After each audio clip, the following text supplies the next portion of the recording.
Okay, the discussion on Fast Food Nation.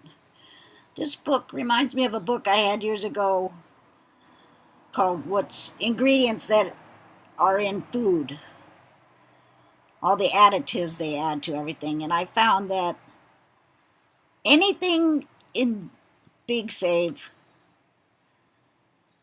that's packaged or canned has some sort of bad ingredient, preservative ingredient. So it was almost like everything in the store was not healthy. Although I grew up on this food and I'm still here. My parents lived to be 80 something, so those ingredients are probably minuscule.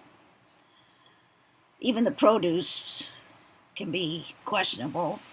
But it kind of goes along with this book, which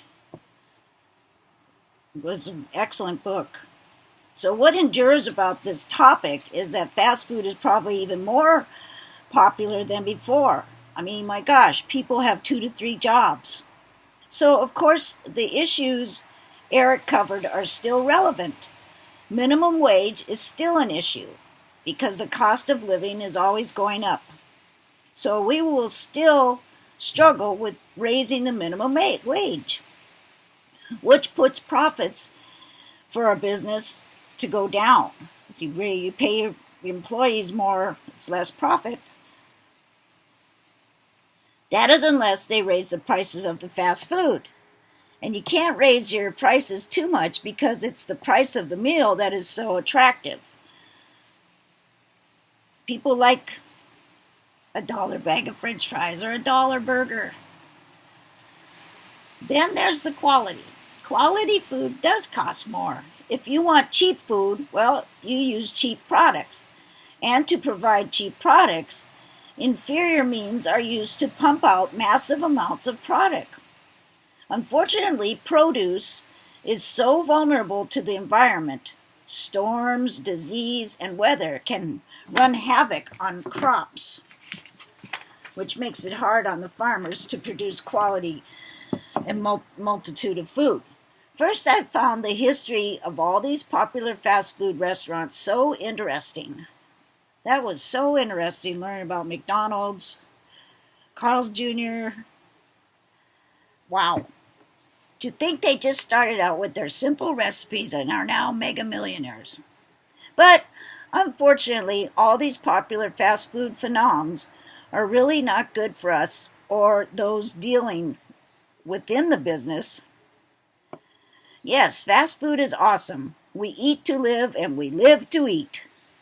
So, since we as Americans striving for that American dream find contentment in time management, we're always trying to manage our time and not working more than we have to. Hence, we enjoy grabbing a quick meal since we have to eat to live.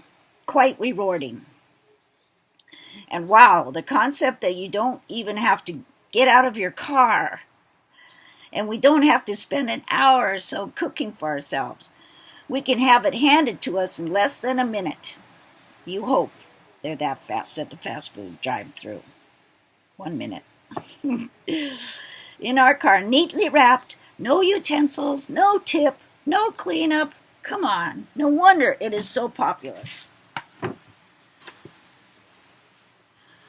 When it comes to meals and protein, when it comes to meats and proteins, they too can be tainted through low standards of care.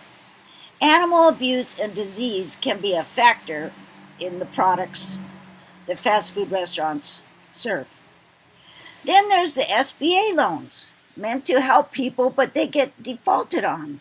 People default on these millions of dollars of loans to open franchises.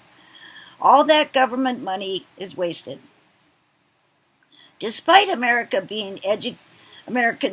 being educated more than ever, we still have problems in our society.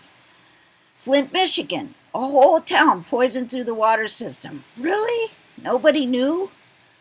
Every other month we hear about recalls of food items, tainted food making people sick or sometimes die. We seem to be a far way away from keeping our food free from negativity. Yes, the book is dated and some things that are discussed aren't relevant. But most of the major issues are still a part of the fast food industry. These are concerns we should still be aware of. There has been a push in the industry to try to offer healthy foods. More salads, more healthy smoothies and shakes, and more monitoring of the ranchers and the dairies. So this book is still of great use today to remind people where food comes from, who makes it, how they prepare it, and that's the truth.